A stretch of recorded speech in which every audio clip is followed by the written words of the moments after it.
इसके पहले कि हम वचन में जाएं, ये छोटी सी प्रार्थना करें। पिता परमेश्वर, वक्त के साथ हम नजदीक आते हैं, इस प्रातः काल में पिता धन्यवाद देते हैं इस जीवन के लिए जो आपने हमें दिया है। पिता परमेश्वर धन्यवाद देते हैं इस व्यवस्था के लिए कि हम यहाँ पर आपके नाम के तले एकत्रित हो सके। पिता आपकी महिमा गीत गाया। पिता परमेश्वर, आज जब यहाँ पर हम मनन के लिए एकत्रित हैं, पिता मुझे अपनी महिमा के लिए इस्तेमाल करें, अपने माध्यम के रूप में इस्तेमाल करें। पिता बातें और ज्ञान दीजिए पिता, ताकि जो बातें आप चाहते हैं कि अपने इस छोटे से परिवार से, अपने समूह से कर सकूं पिता, उन बातों को मुझ में आप होकर के बोले।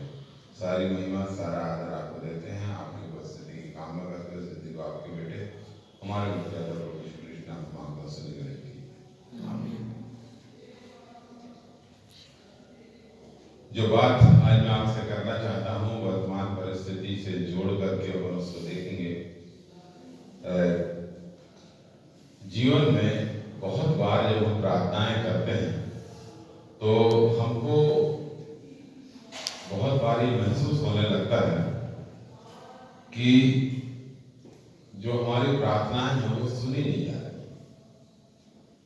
हम प्रार्थना तो कर रहे हैं, मन लगा के कर रहे हैं, लौ लगा के प्रार्थना कर रहे हैं, हम उपवास समेत प्रार्थना कर रहे हैं और बड़े विश्वास से भी प्रार्थना कर रहे हैं, परंतु हमें हमारी प्रार्थनाओं का उत्तर मिल नहीं रहा है जैसा हम अपेक्षा कर रहे हैं, चाह रहे हैं।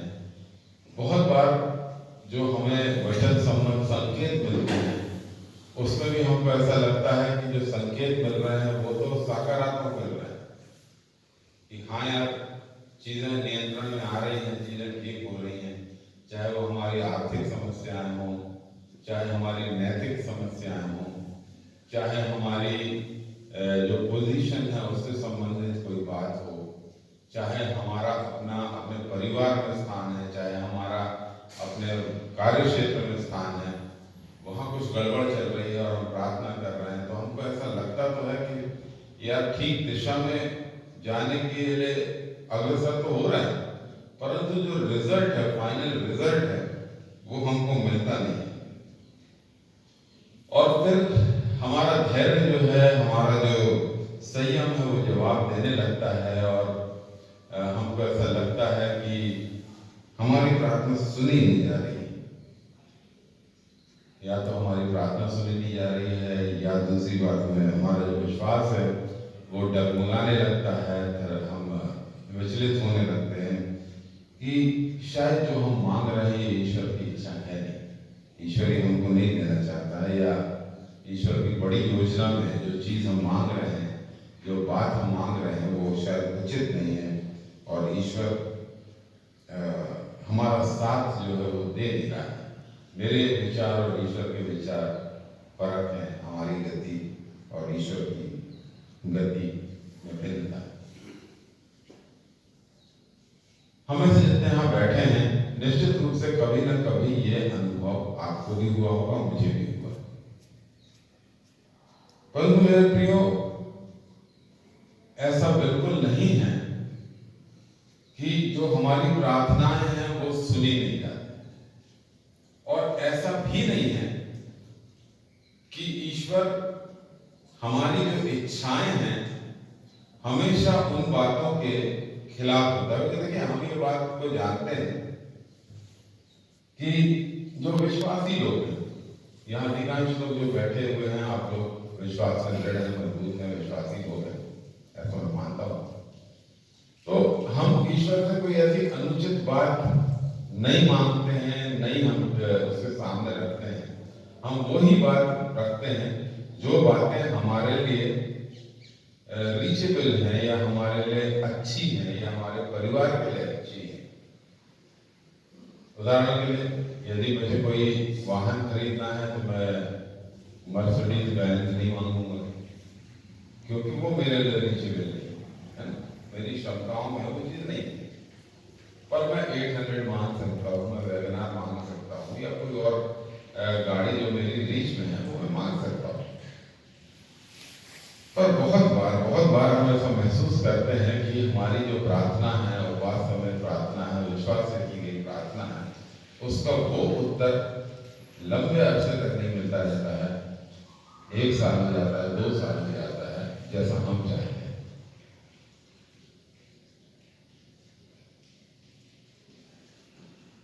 जो बात मैं आपको आज चर्चा करना चाहता हूं वो है परमेश्वर प्रभु यीशु मसीह के माध्यम से, चाहे वो ओल्ड टेस्टामेंट में परमेश्वर या न्यू टेस्टामेंट में प्रभु यीशु मसीह, हमको जीवन में मसीहत में आगे बढ़ने के लिए और दृढ़ रहने के लिए जो बात सिखाना चाहता है वो है धैर्य और संयम। मसीही जीवन में धैर्य और संयम का बहुत ज्यादा महत्व है। हम इस बात को से वाकई में कोई ऐसी नई बात नहीं बता रहा हूं जो हमें से किसी को मालूम नहीं थी, पर मसीही जीवन में धैर्य और संयम बहुत महत्वपूर्ण है। और ऐसा सिखाने के लिए बाइबल में बहुत से उदाहरण मिलते हैं, बहुत सारे उदाहरण हैं जहां हम देखते हैं कि ईश्वर और परमेश्वर अपने लोगों को धैर्य और संयम रखना सिखाते। देखिए, परमेश्वर ने जब सृष्टि की रचना की तो उसने कहा उजाला हो जाए, और उजाला हो गया। उसने जल और थल को अपने शब्द से अलग कर दिया। शब्द मात्र से जैसा परमेश्वर ने कहा, उसके शब्द मात्र से वैसा हो जाता है। ये बात हम जानते हैं और विश्वास करते हैं। परंतु वही जो परमेश्वर है,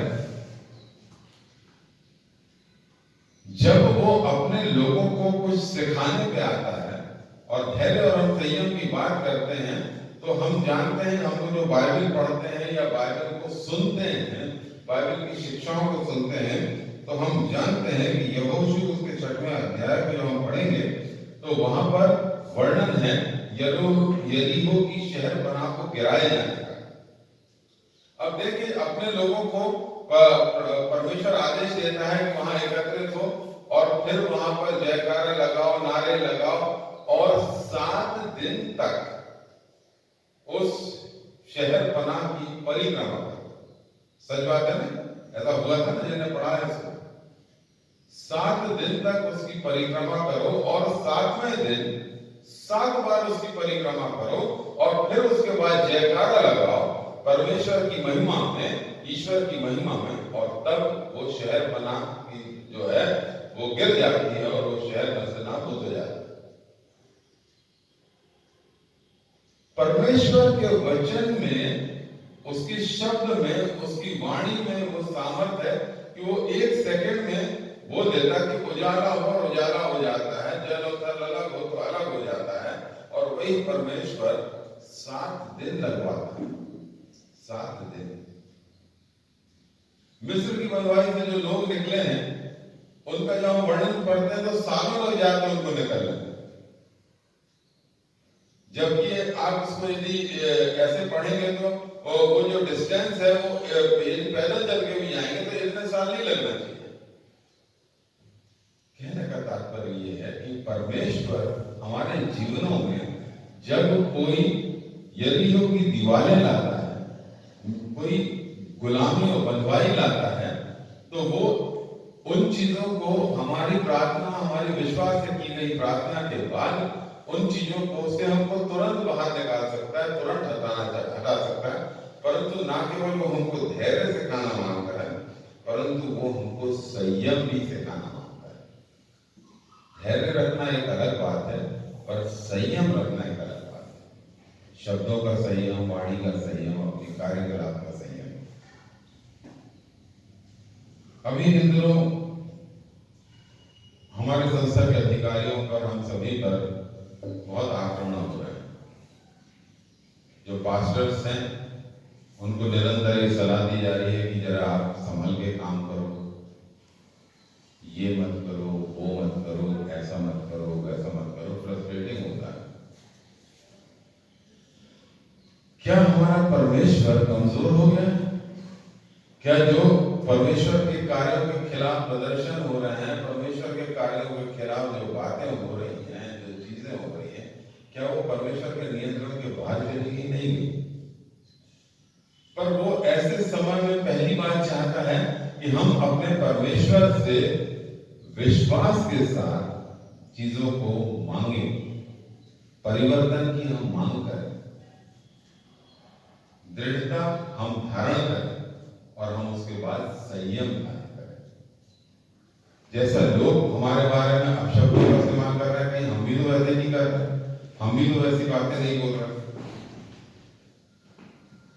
दूसरी बात मैं आपके सामने बोलना चाहता हूं, रखना चाहता हूं, जो लाजर के बारे में आप जानते हैं। लाजर बीमार होता है, उसकी कंडीशन धीरे धीरे खराब होती जाती है, क्रिटिकल होती जाती है। प्रभु यीशु मसीह को मालूम चलता है, न्यू टेस्टामेंट की बात है, और प्रभु यीशु मसीह के बारे में वहां लिखा हुआ कि वो ठहरा, हाँ हम जा रहे हैं, अभी जाते हैं, जा रहा हूं, ठहरा रहा। वहां लोग उसकी, लाजर की तीमार, उसकी बहन ने उसकी तीमारदारी सेवा करते रहे, इलाज करा रहे होंगे, वैद्य लोग लगे होंगे, सब लोग लगे होंगे, इलाज करा रहे हैं। और प्रभु तू आ जा, तेरा मित्र, तेरा भाई, तुझे मित्र बहुत बीमार है, परेशानी में है, कठिनाई में है, स्ट्रगल कर रहा है, तकलीफ में है, आ जा।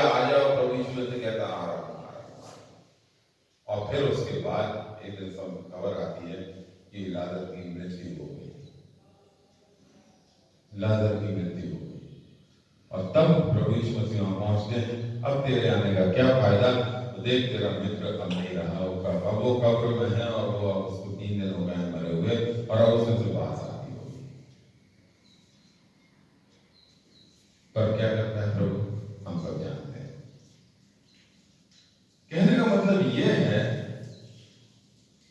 प्रभु यीशु मसीह की जो सामर्थ है वो आज भी सर्वोपरि, वो तुरंत परिस्थितियों को बदल सकता है। जब लाजर की बीमारी की खबर मिली थी, तुरंत पहुंचता और उसको चंगा कर देता। उसने बहुतेरों को चंगा किया था, पर वो अपने विश्वासियों को और अपने लोगों को धैर्य रखना और संयम रखने का पाठ पढ़ा था। धैर्य और संयम के साथ सबसे इंपॉर्टेंट बात वो बता रहा है कि विश्वास रखो, विश्वास रखो, ये जानो कि मैं तुम्हारा प्रभु हूं और चीजें मेरे नियंत्रण में है और मैं ऐसा करने जा रहा हूं।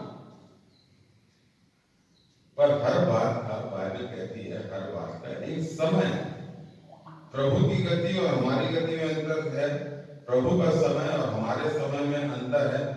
चीजें प्रभु चाहता है कि उसका जो अपर हैंड है, जो उसका प्रमुखता है, वो हमारे जीवनों में हमें मानना पड़ेगा और मानना चाहिए, और उससे बढ़कर हम लोग उस पर विश्वास रखना चाहिए, धैर्य और संयम को धारण करके कि प्रभु हमारी प्रार्थना सुन रहा है और वो सही वक्त आने पर उस चीज को पूरा करेंगे। देखिए, सहनशीलता की बात भी मैं कह रहा हूं, धैर्य और संयम की बात कर रहा हूं। न्यू टेस्टामेंट में वह प्रभु यीशु मसीह कहता है, यदि कोई तेरे एक गाल पे थप्पड़ मारे तो तुझसे सामने दूसरा दे दे। बहुत अजीब लगता है कई बार परमेश्वर की सामर्थ पर और उसकी अथॉरिटी पर जो नॉमिनल क्रिश्चियंस होते हैं, नामधारी ईसाई होते हैं, वो प्रश्न चिन्ह लगाने लगते हैं कि हमारा प्रभु जो है ना, ये दबंग नहीं है, ये कायरता की तरफ हमें ले जाता है कि धकेलता है, और जबरदस्ती का कोई जब एक गाल में थप्पड़ मार रहा है तो दूसरा फिर नहीं, उसका कहना है प्रतिकार करना तेरा काम नहीं है, धैर्य रखो। यदि तुम मांग रहे हो कि मेरे विरोधी जो मेरे विरुद्ध में सब प्रकार की बातें कर रहे हैं, प्रदर्शन कर रहे हैं, गंदी गालियां दे रहे हैं, प्रभु यीशु मसीह के मुंह पे थूका गया, उसके कपड़ों की पे चिट्ठी डाल दी गई, हर प्रकार का अपमान कर रहे हैं, धैर्य और संयम रखो, क्योंकि एक समय आएगा जब वो पूरे जलाल के संग स्वर्गारोहण हुआ, पुनरुत्थान हुआ। तो अथॉरिटी तो उसकी है, पर वो हमसे चाहता है कि यदि हम प्रभु यीशु मसीह के समर्थक और अनुयायी अपने आप को मानते हैं, तो हमें धैर्य और संयम धारण करना नितांत आवश्यक है। जब हम परमेश्वर से कोई बात मांगे, परमेश्वर के सामने बात रखें, वचन सम्मत तरीके से रखें, तो हम उस पर विश्वास करें।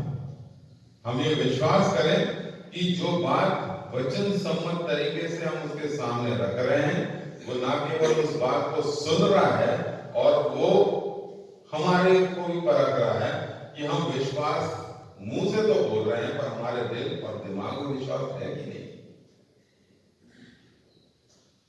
उसके वचन में और उसके पास ये अधिकार है कि वो परिस्थितियों को आश्चर्यजनक रूप से और अकल्पनीय रूप से बदल सकता है। वो वृद्ध लाजर को 3 दिन के वृद्ध लाजर को कब्र से निकाल सकता है ना? यरीहो की दीवार को वो गिरा सकता है, मिस्र की बंधुआई से, फिरौन से और इतने भयानक कष्टों में उसको झेलते हुए लोगों को छुड़ा सकता है।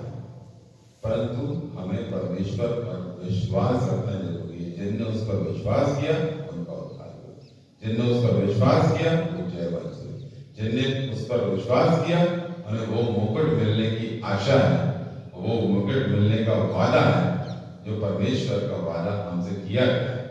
परंतु जो सबसे इंपॉर्टेंट बात है, ना केवल हम उस पर विश्वास रखें, दृढ़ रहें, धैर्य रखें, संयम रखें, परमेश्वर को उसका काम करने दें। चीजें हमारे तरीके से नहीं। हम परमेश्वर को रास्ता बताएंगे, यदि हमें पैसे की जरूरत है तो हम परमेश्वर को रास्ता बता देंगे, आप लाल सर के मन में बात डाल दो, वो हमको राशि दे देंगे, तो हमारी जो आर्थिक समस्या है वो खत्म हो जाएगी। हम परमेश्वर को नहीं बता सकते। हमने अपनी बात परमेश्वर के सामने रखी है। अब हम विश्वास रखें कि परमेश्वर उस चीज को अपने नियंत्रण में ले रहा है, क्योंकि परमेश्वर इज द सुप्रीम पावर, उसके पास सर्वोच्च अधिकार है। वो अपने तरीके से समय आने पर उसको पूरा करेगा। धैर्य और संयम को धारण करें, परमेश्वर पर विश्वास रखें। बाढ़ जो है कि परमेश्वर हमारे लिए वचन सम्मत तरीके से हमारी योजना को पूरा करने में इनिशिएटिव लेगा, और वो हमारे अनुसार, हमारे विश्वास के अनुसार हमारी प्रार्थनाओं का जवाब हमेशा देने में विश्वास होंगे। परमेश्वर हम सबकी अगुवाई